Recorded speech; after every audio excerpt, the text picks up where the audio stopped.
प्रार्थना करने की एक आकस्मिक प्रेरणा ने मुझे चौंका दिया, लेकिन मुझे सच में नहीं मालूम था क्या बोलना है।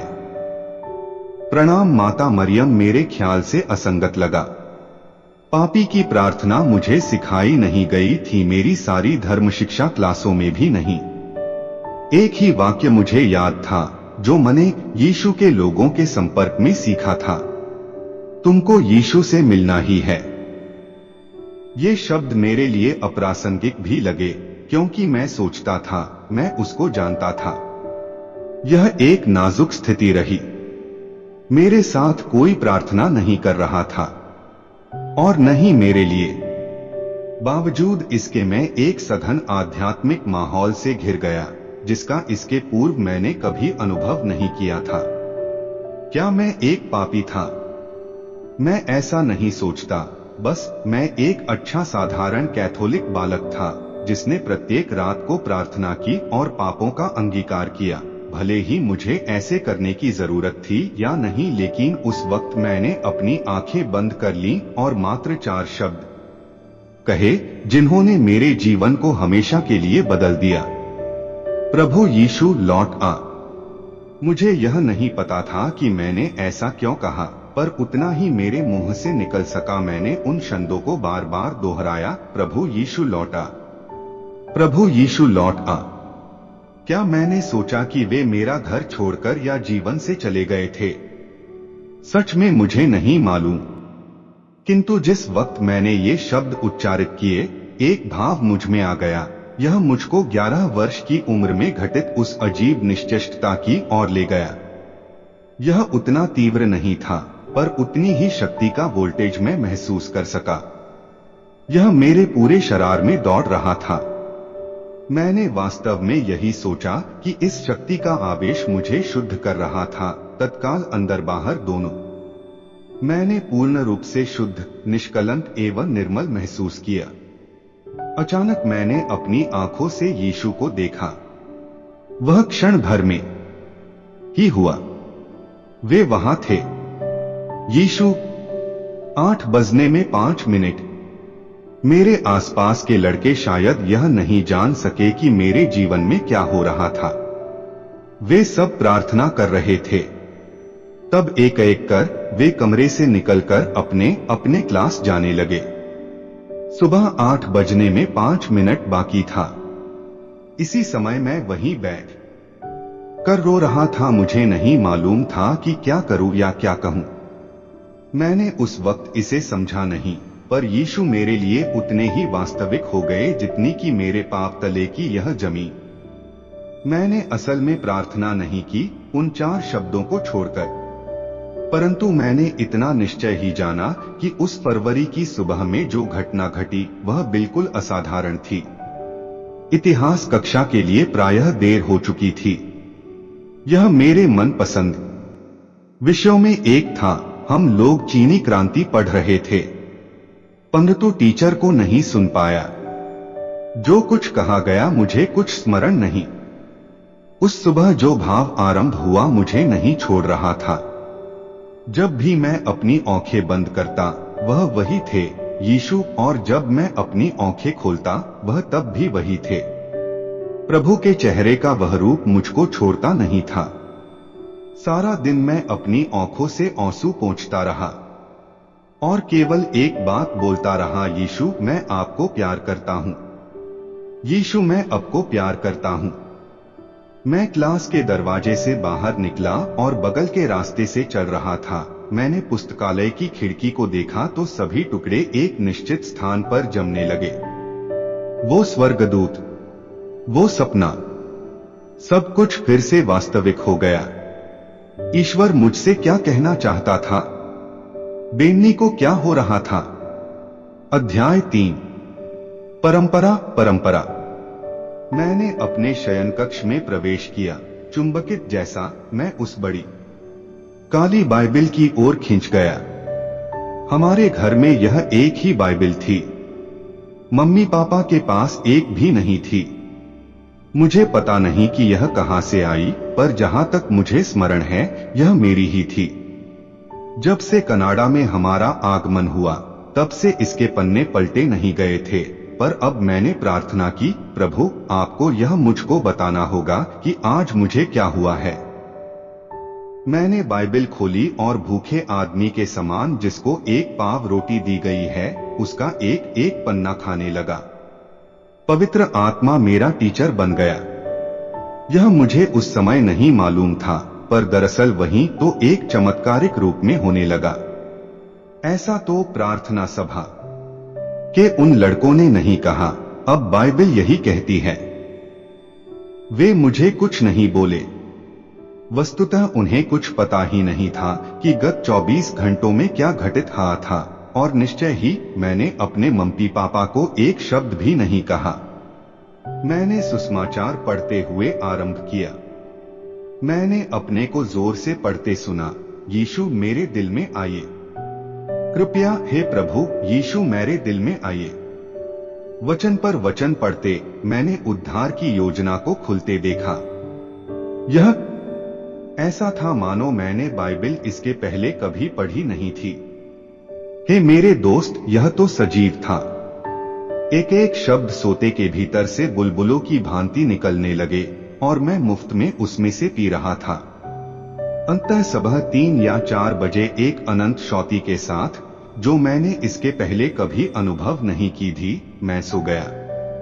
संपत्ति। अगले दिन मैंने उन धर्मातों को दृढ़ निकाला और कहा, हे मैं गिरजा जाना चाहता हूं, आप मुझे अपने साथ ले चलें। उन्होंने साप्ताहिक प्रार्थना सभाओं के बारे में मुझे बताया जिसमें वे लोग भाग ले चुके थे, और 2 दिन बाद उन्होंने मुझे वहां ले चलने का वादा किया। बृहस्पतिवार की रात को मैंने अपने को उस कब्र तहखाना में पाया। उन्होंने प्रार्थना सभा का यही नाम रखा था। यह प्रार्थना सभा स्क्रिल में सुबह हो रही उस प्रार्थना के समान थी। लोग अपनी बौहें ऊपर उठाकर स्तुति कर रहे थे। हालांकि इस बार मैंने भी उसमें ऐसा ही करते भाग लिया। यहोवा जायरा, मेरे पालनहारा, उसकी कृपा ही मेरे लिए पर्याप्त है। इसे उन्होंने बार बार गाया।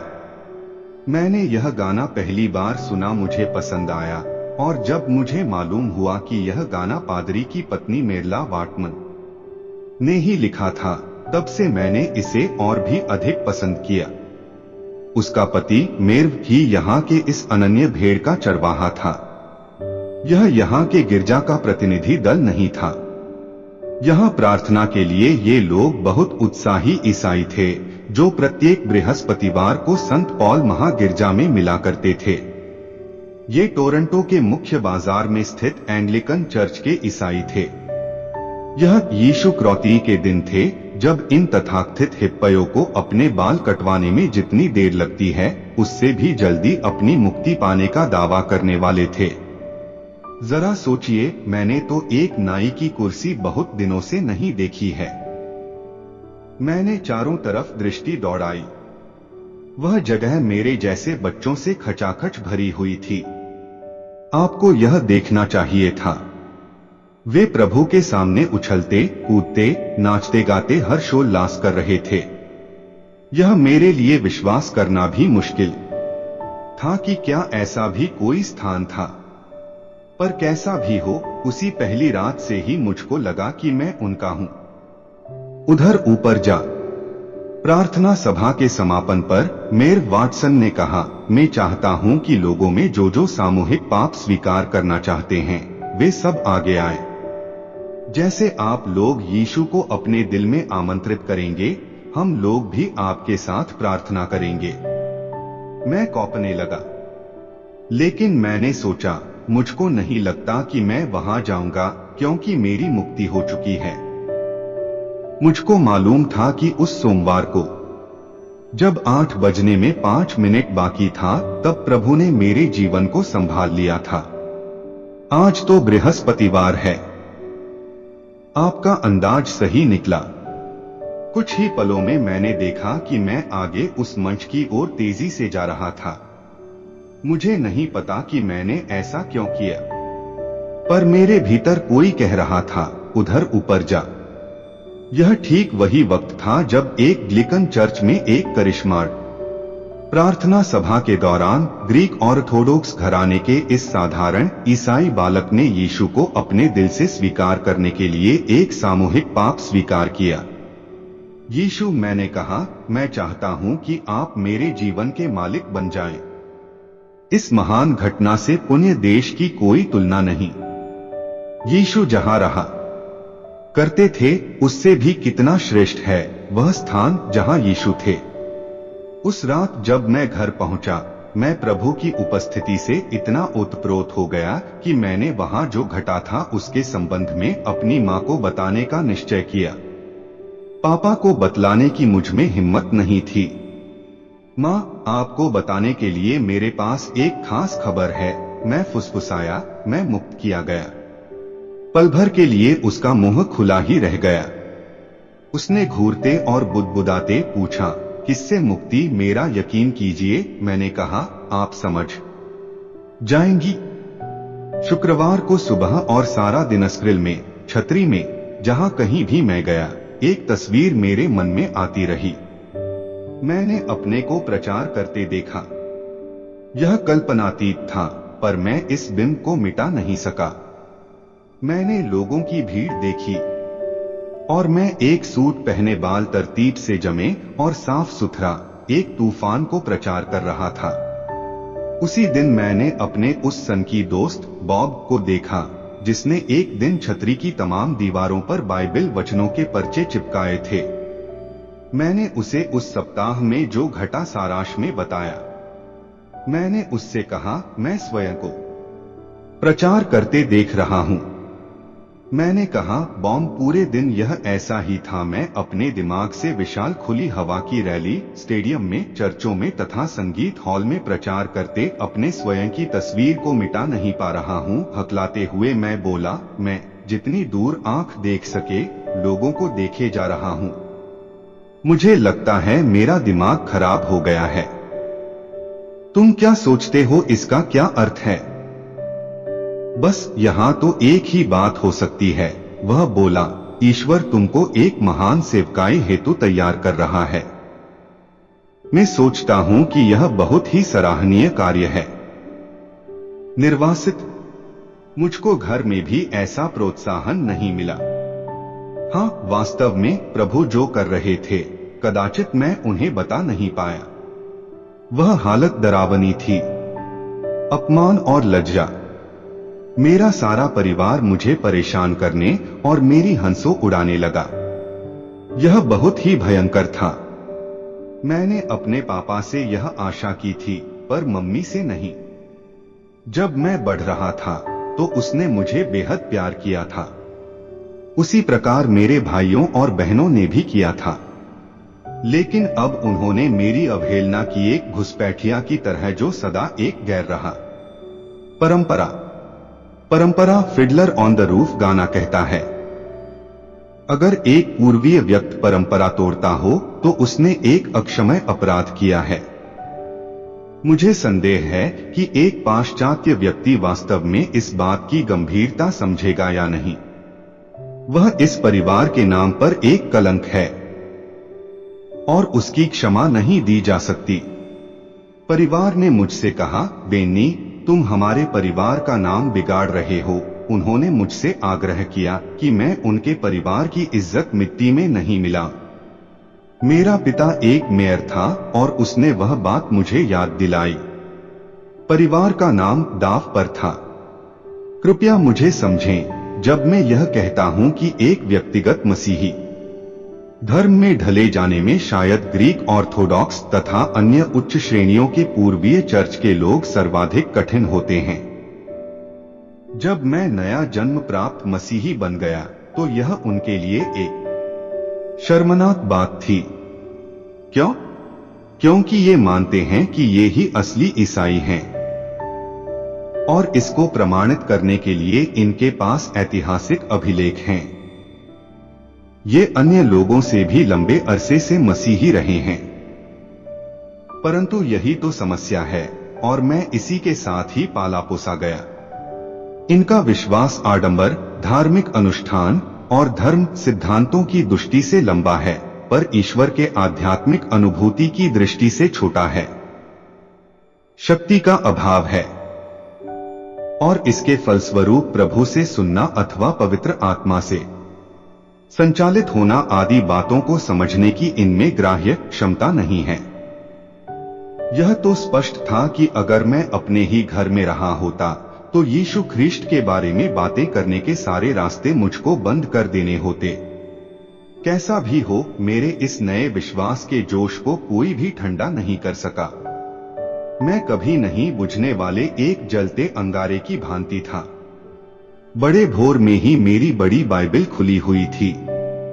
पवित्र आत्मा वचन के मर्म को निरंतर व्यक्त करता रहा, परंतु उतना पर्याप्त नहीं था। हर रात जब जब मैं परिवार वालों की नजर से बच सका, तब तब मैं चर्च समारोह, युवा सह प्रार्थना या प्रार्थना सभा में जाता था और बृहस्पतिवार रात को मैं उस तुंडी में लौट आता था। मैं उस दिन की याद कभी नहीं मिटा पाऊंगा जब मैंने यीशु के बारे में घर में बताया। मेरे पापा ने सीधे आकर मेरे गाल पर थप्पड़ मारा। मुझे दर्द हुआ। नहीं, इस बार यरूशलेम का वह सफेद पत्थर नहीं था। यह एक दूसरी तरह का दर्द था, लेकिन जो चोट मैंने झेली वह मेरे परिवार के लिए थी। उनको बहुत प्यार करता और उनकी मुक्ति के लिए बहुत यंत्रणा में था। वस्तुतः यह मेरी गलती थी। मेरे पिता ने मुझे चेतावनी दी थी, अगर तुम फिर से एक बार यीशु का नाम लोगे तो देख लेना, बुरी तरह पछताओगे। वह विद्वेष से गुर्राए और उन्होंने मुझको घर से बाहर निकालने की धमकी दी। मैं अपनी छोटी बहन मैरी से यीशु के बारे में बताने लगा। किसी प्रकार मेरे पापा को इसकी भनक मिल गई। उनका क्रोध और भी भड़क उठा। उन्होंने मुझको अपनी बहन से आध्यात्मिक बातें करने से सदा के लिए मना किया।